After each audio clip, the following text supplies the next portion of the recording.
Hello, I'm Kayla Flegger, and I'm here to talk about hematuria. Hematuria is the presence of red blood cells in the urine. It can be classified in two different ways. Gross hematuria, which means that those red blood cells are visible to the naked eye, and microscopic hematuria, where the red blood cells can only be detected under a microscope.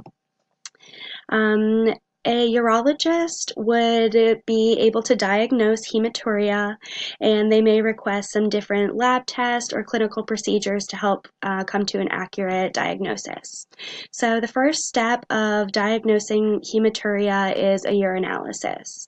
A urologist will examine your urine in a urinalysis to look for different features such as color, pH, and sediment.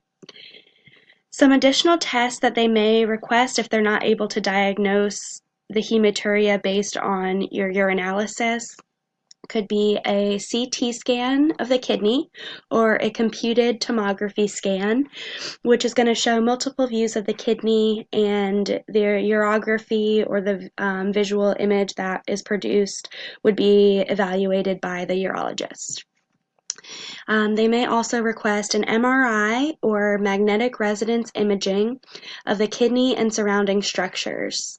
The urologist would examine the urography from the MRI and could use this to visualize any tumors of the kidney or the surrounding structures. The retrograde pyelogram is basically an X-ray of the renal pelvis and the uterus with contrast. And this is going to be used to locate obstructions and be able to provide renal clearance for your hematuria.